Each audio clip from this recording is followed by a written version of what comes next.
अस्सलामुअलैकुम। जी तमाम मेंबर्स, उम्मीद है आप सब लोग खैरियत से होंगे और वीडियो की रिकॉर्डिंग देखने वाले भी ठीक होंगे। मज़े में ट्रेड कर रहे होंगे, नहीं कर रहे होंगे तो उनके लिए एक बड़ी बेहतरीन सी एक छोटी सी टिप बता रहा हूँ।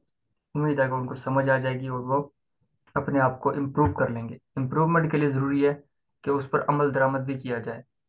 अमल नहीं करेंगे तो फिर कोई इम्प्रूवमेंट नहीं आएगी।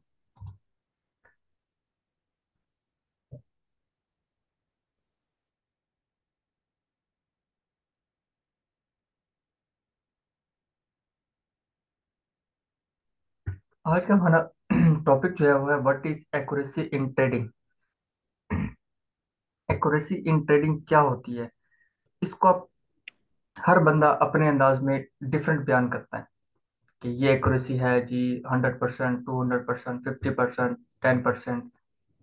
तो एक्यूरेसी होती क्या है, अभी आप थोड़ा सा बताएं, आप किस चीज़ को एक्यूरेसी समझते हैं। फिर हम स्ट्रेस फ्री ट्रेडिंग के हवाले से देखते हैं कि हम एक्यूरेसी किस चीज़ को समझेंगे नेक्स्ट टाइम।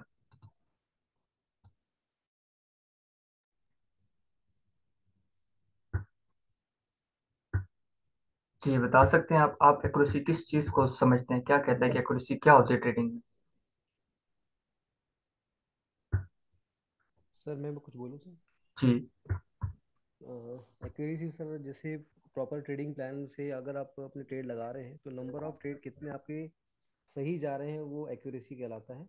और कितने कम से कम आपके स्टॉप लॉस हिट हो रहे हैं। सही है, यही चीज़ है। अब इसको हम अपने स्ट्रेस के अंदर से कैसे निकालेंगे, हम थोड़ा सा चार्ट की तरफ आते हैं। हमें किधर गया यहाँ से, और ये होता है ये, हमें हमारा सेटअप कहता है जी हम यहाँ से बाय करें।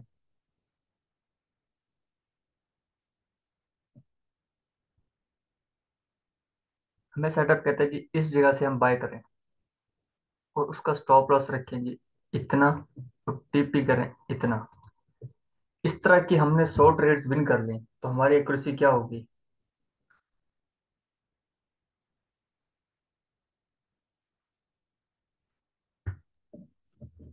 ये माइनस में ही होगी सर, फिर अगर दो एस एल भी हो गए तो माइनस में बात होगी, खत्म।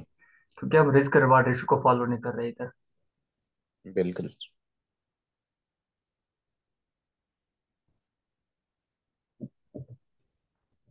हमें रिस्क रिवार्ड रेशियो को साथ लेके जाना है। इवन 1/1 भी है ना, और आपकी 60 ट्रेड्स भी टीपी हिट हो जाती हैं तो आपकी एक्यूरेसी 60% है। और उसके लिए ये ज़रूरी नहीं है कि आप जो है पहली 60 की 60 ट्रेड्स ही प्रॉफिट में बुक कर लें। ऐसा पॉसिबल नहीं है। यहाँ पे किसी ने सेल भी किया होगा कि भाई कोई रेजिस्टेंस बन रही है सेल कर दें, उसका ऐसे लेट हो गया। फिर वो अपनी इस मिस्टेक से सीखता है, रिस्क एंड रिवार्ड रेशियो को फॉलो रखता है। तो वो 100 ट्रेड्स के बाद अपने आप को देखेगा कि अगर उसकी 60 ट्रेड्स भी प्रॉफिट में है तो वो 60% एक्यूरेसी के साथ इस वक्त मार्केट में मौजूद है। तो वो अपने उसी पैटर्न के साथ लाइफ टाइम तक अर्निंग कर सकता है अगर वो उसी के साथ बाउंड रहता है। हम अपना ये काम करने लग जाएगा, फिर काम खराब है। फिर पॉसिबल नहीं है कि वो अपना रिस्क एंड रिवार्ड रेशो को इस तरीके से छेड़ के और एक्यूरेसी को 100% तक लेके जाए या 60% या 70% तक लेके जाए। फिर ऐसा पॉसिबल नहीं है। तो जहां भी जिस भी सेटअप पर आप काम करते हैं आपने सेटअप एक रखना है, सेटअप नहीं छेड़ना। अगर रेजिस्टेंस पे सेल करना है तो आपने फिर रेजिस्टेंस पे सेल करना है। अगर आप कोई माइनर रेजिस्टेंस पे सेल कर रहे हैं तो अपने माइनर रेजिस्टेंस पे ही सेल करके उसकी एक्यूरेसी देखनी है। मेजर पे सेल कर रहे हैं, अपने मेजर पे देखनी है। हम अपने इस मेथड में किस तरीके से देखेंगे, एक छोटा सा फार्मूला मैंने एक दो दोस्तों के साथ भी डिस्कस किया है। तो मैंने सोचा कि आपको भी उसके बारे में थोड़ा सा गाइड कर दें कि हम किस तरीके से चेक कर सकते हैं। अगर हमारी एक ही हमारे पास अकाउंट है, हमने ऑलरेडी एक एक हजार डॉलर का अकाउंट खोला हुआ है, तो उस एक अकाउंट पे हम स्ट्रॉन्ग जोन की ट्रेड भी कर रहे हैं, उसी के ऊपर हम फेल्ड जोन की ट्रेड भी कर रहे हैं, उसी के ऊपर हम हिडन जोन की ट्रेड भी कर रहे हैं। अब हम 100 ट्रेड्स कर लेते हैं। हमें नहीं पता कि यार मैंने जो ये ट्रेड की है ये किस जोन पर कौन सी की थी। फिर बैग जाके देखना करना मुश्किल हो जाता है। सिंपल सा काम उस पर ये करना है, आपने वो जो $1000 का अकाउंट खोला हुआ है उसको 3 हिस्सों में डिवाइड करते हैं।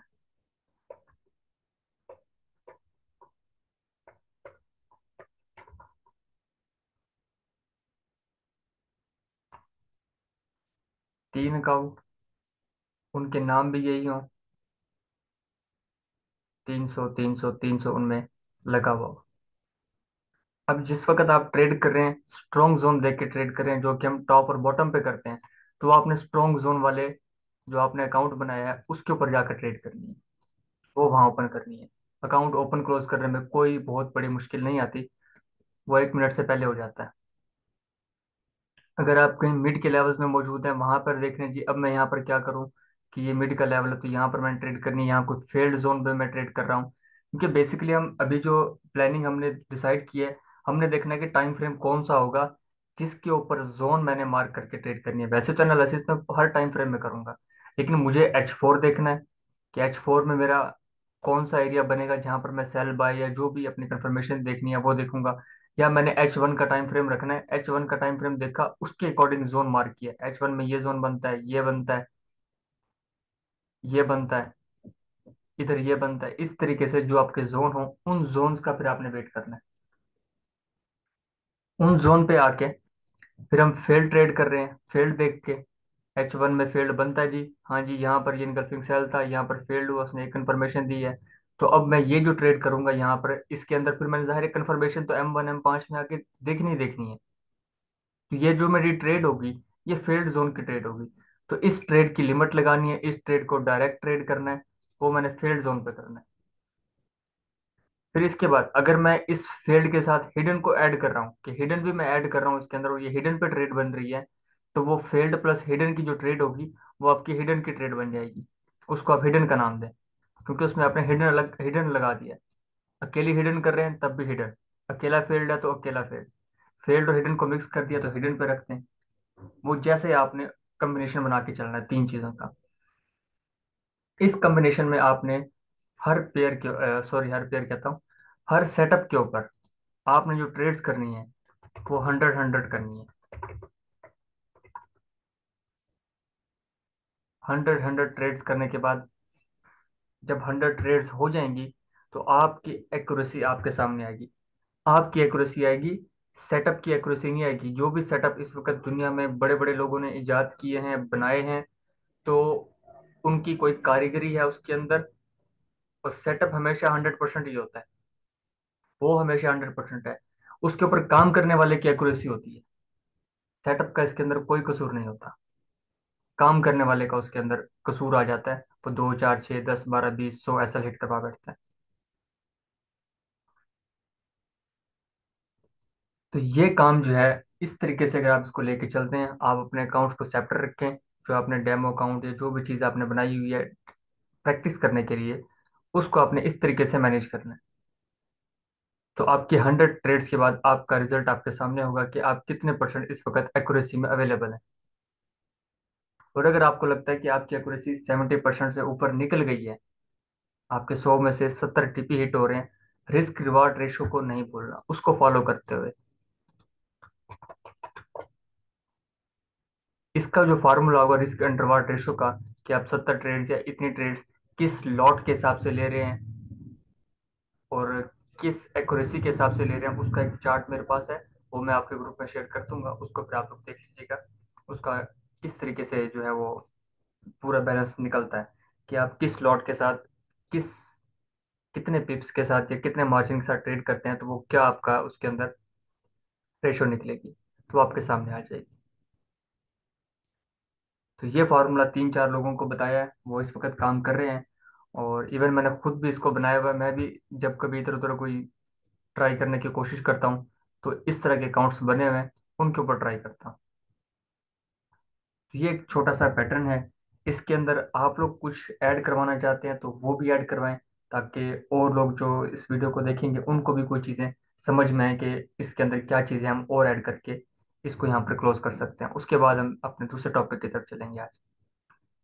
कि आप में से कोई इसके अंदर एडिशन करना चाहता है तो एडिशन करवा दे, ताकि मेरी भी थोड़ी सी और हौसला अफजाई हो जाए इसमें।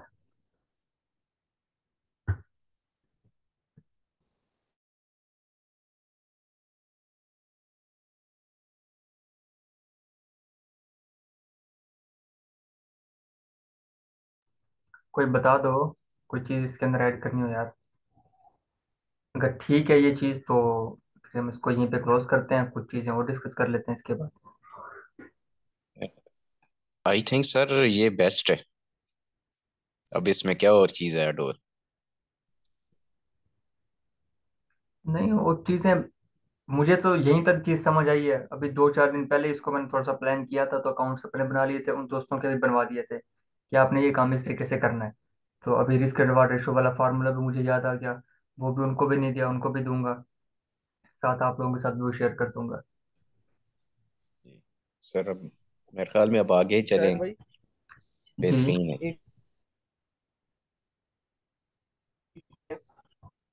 एक एक रेटिंग है, ठीक है। एक एक अकाउंट के अंदर ये करना जो है ना वो काफी डिफिकल्ट होता है, साइकोलॉजी डिस्टर्ब रहती है, कि उसी के अंदर हमें बाय भी नजर आ रहा है, उसके अंदर सेल भी नजर आ रहा है। तो एक चीज ये भी होनी चाहिए कि अगर हम लॉन्ग टर्म ट्रेडिंग करना चाह रहे हैं उसका एक अलग अकाउंट होना चाहिए और इंट्राडे के लिए अलग होना चाहिए। हाँ वो चीज़ ना, वो जो आपने भी बताई है, इसको इसके हम बारे अभी, में क्या कहते हैं इसको आप? अभी हम ना जरा होल्डिंग के अंदर आके डिस्कस करेंगे कि जब हम आगे ट्रेड को होल्ड करते हैं ना तो कैसे करना है। जैसे मैं एक छोटी सी एग्जांपल यहाँ पर इसमें ऐड कर देता हूँ जी इसी वीडियो में। फॉर एग्जांपल हमने यहाँ कहीं से हमने बाय देखा, छोटे टाइम फ्रेम में यहाँ कहीं से बाय देखा। अब स्मॉल टाइम फ्रेम में हर्डल्स तो काफी सारी हैं, जिसकी वजह से ये विक्स भी बन रही हैं। कोई यहाँ पे हर्डल होगी, कोई इधर होगी, कोई इधर, तो ये बार बार मार्केट ऊपर नीचे हो रही है। अब हमें यहाँ से तो बाय मिल चुका है, अब ये तो नहीं कि हम बाय लेके अब बैठे रहे, नहीं भाई ये एरिया ब्रेक होगा तब हम मार्केट से आउट होंगे। ऐसा तो हम कर नहीं सकते ना, इतनी हमसे होल्डिंग हो सकती है। उसके लिए फिर तरीका ये होता है कि अपने आप को, एक कहते हैं कि प्रॉफिट फोबिया, उससे बाहर निकालना पड़ेगा। लॉस को एक्सेप्ट करना पड़ेगा। वो कैसे एक्सेप्ट करना पड़ेगा, कि हमने यहाँ से अगर बाइंग की है तो यहाँ कहीं जो 1 2 3 हर्डल्स आ रही हैं, वहां पे जाके हमने अपने पार्शियल क्लोजिंग कर ली, पार्शियल बुकिंग कर ली, हाफ लॉट क्लोज कर दी, हाफ लॉट को ब्रेक इवन कर दिया। या उसका एसएल अगर इधर था, एसएल को उठा के हमने अगर यहाँ शिफ्ट कर दिया है। अब अगर हमारा एसएल भी हिट हो जाता है, तब भी हमें ये वाला जो था ये एरिया प्रॉफिट में ही मिलेगा ऊपर से। तो इस चीज को हम अभी आगे भी खुल के डिस्कस करते हैं कि इसके लिए हमें आगे क्या करना चाहिए, किस तरीके से प्लान करना चाहिए। तो बाकी इसको हम अभी यहीं पे क्लोज कर देते हैं।